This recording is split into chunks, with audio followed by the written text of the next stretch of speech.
To say that Donald Trump is a racist is an understatement. To say that he would love to have his name associated with the killing of black people, in my opinion, is not really a stretch. I say that because Donald Trump has a history. It's both an ancient history and a recent history.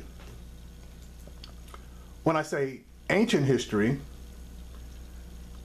I refer you to the action he took against the Central Park Five. And if you don't know who they are, they were 5 teenagers of color, 4 black and 1 Puerto Rican, who were accused of raping a white woman in New York. And they were exonerated. But during the period when they were being railroaded, and they were railroaded for about, I believe it was 5 years, they were all convicted of a crime that they didn't commit. Donald Trump called for the death penalty and took out ads in all of the major New York newspapers advocating for the reinstatement of the death penalty in the state of New York. And each of these kids, and that's what they were 18 or younger, he advocated for each of these kids to be put to death over the rape, not murder now, but rape of a white woman in Central Park.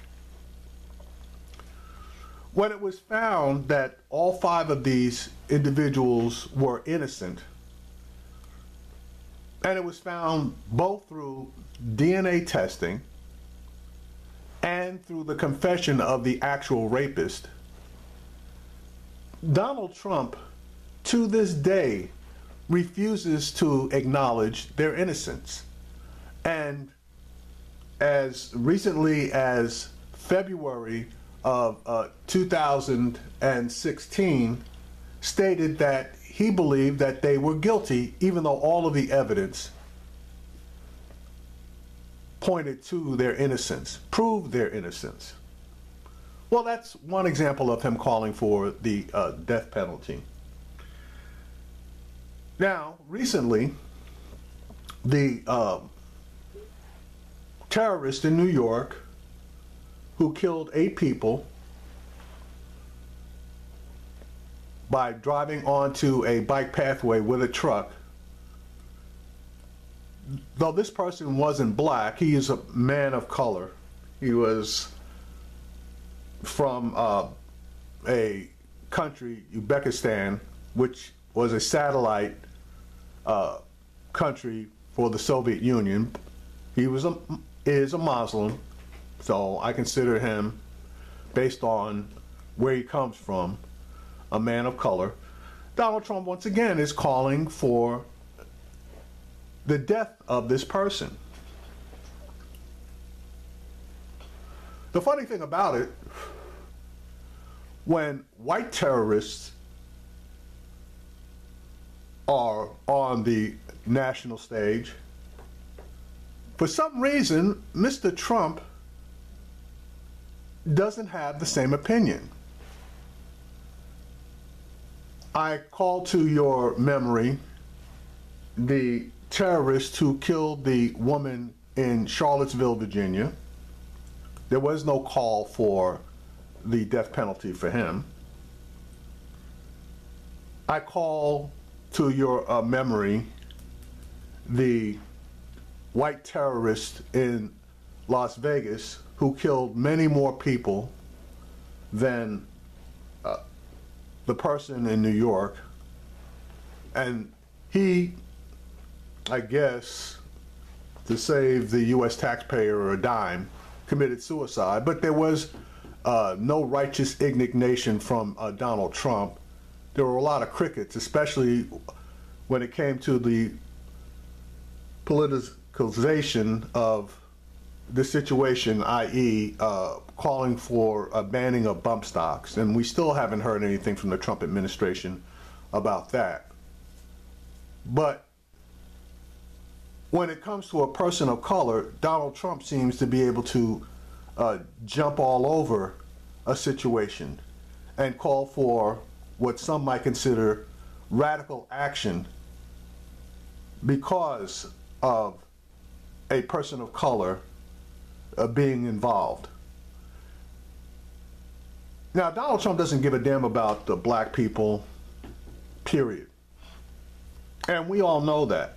That's why I could never understand why there weren't more people of color voting against him.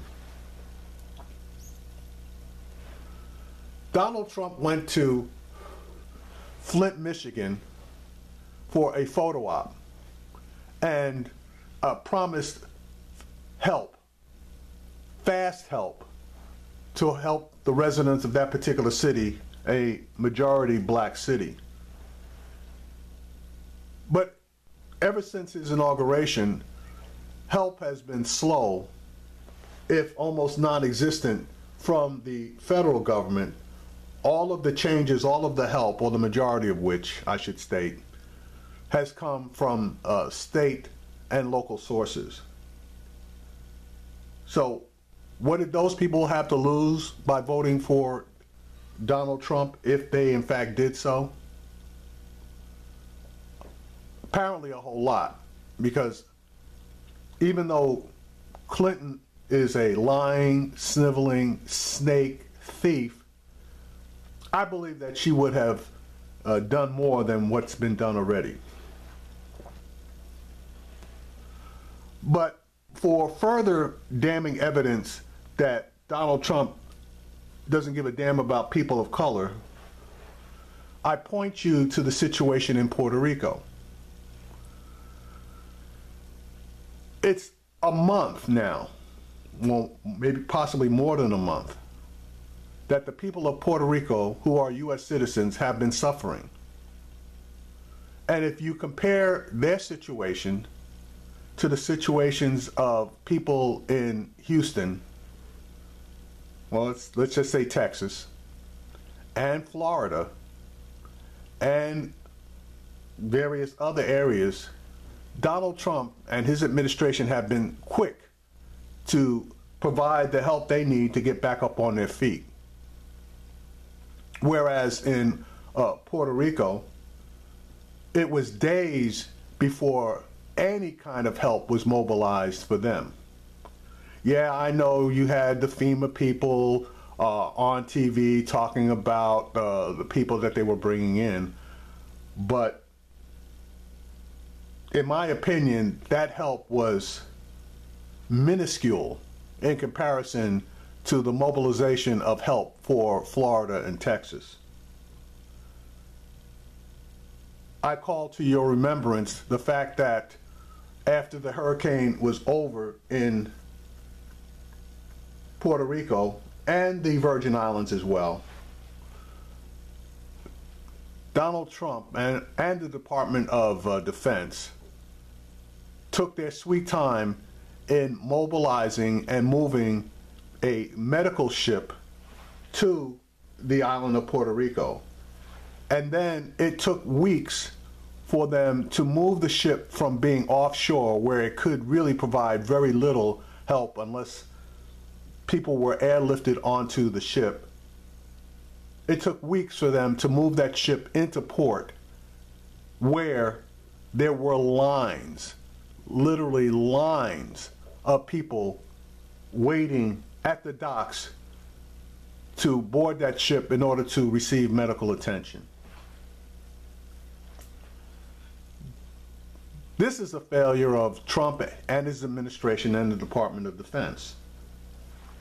They still have done damn near nothing for the Virgin Islands. But FEMA, if you didn't know it, mobilized a massive amount of help, especially for the city of Houston. If you're not aware of it, up here in Dallas, they were advertising for people to go down and help with debris removal and various other things. And the incentive that they offered people was to be paid $2,000 per week plus room and board. And they got a lot of people who took them up on that offer. That's why Houston basically has been and it continues to be cleaned up and brought back up to speed so quickly. The same thing happened in Florida. But where was that same massive amount of help given to Puerto Rico? There are a lot of private companies and groups that currently are mobilizing help for Puerto Rico for things such as water filters because of the lack of electricity on the island and an inability to be able to boil water in order to have a clean drinking water supply. Private companies have sent from Florida giant turbines down to the city of San Juan to power up their portion of the electrical grid in order to bring hospitals back up online. That's not the federal government, folks. That's private individuals. I found out recently that the federal government had the ability to contact various states for aid. And if you don't know what that means, it's the government calling states like New York and indicating that Puerto Rico needs aid and asking that they mobilize their people to go to Puerto Rico in order to do things such as putting back up power lines, going through their water filtration systems, etc. And this is, in my understanding, it is what is done anytime there's a natural disaster on the continental United States. The same thing could have been done for Puerto Rico. Yes, it would have taken a couple of days to get all the equipment up on barges to get it into Puerto Rico. Flights would have had to have been arranged specifically to get personnel down into Puerto Rico. But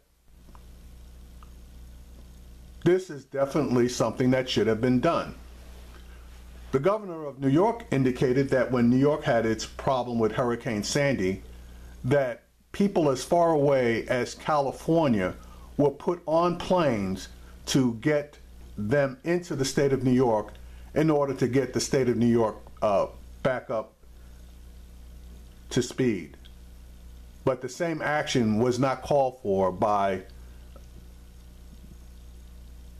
this person who is in charge of our government.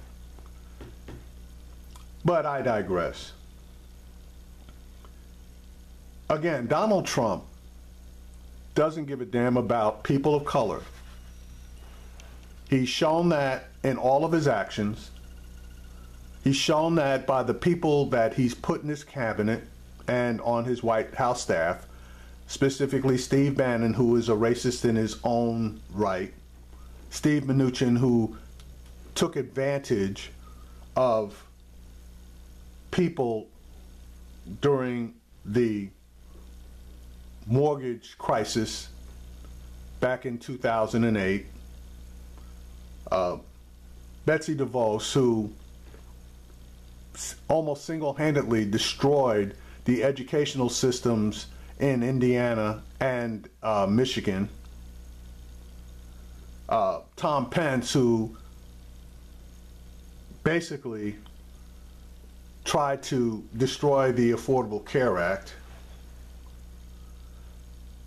various other individuals. I can't think of the gentleman's name, but he is in charge of the EPA, and why that was done when he sued the EPA more than 17 times and has violated various rules of the EPA in the state of Oklahoma. You have people all over the place that have done nothing to advance the well-being of everyday Americans, and in fact have done a lot in order to hurt everyday Americans. But this individual, as far as I can tell, other than Jefferson Beauregard Sessions, has done more to the detriment of people of color than pretty much anybody else in his administration. Hopefully, independents will open their eyes and see this devil for who he is and only allow one term, if not outright pushing their particular congressperson to request impeachment on this person. We always have the hope of the 25th Amendment being invoked, but then Mike Pence is no bargain either. Donald Trump, a dirt nap would be greatly appreciated. And hopefully somebody out there will have the ability to either remove or accommodate you in that nature, because 3 more years of your actions will leave this country in a position that it may not recover from.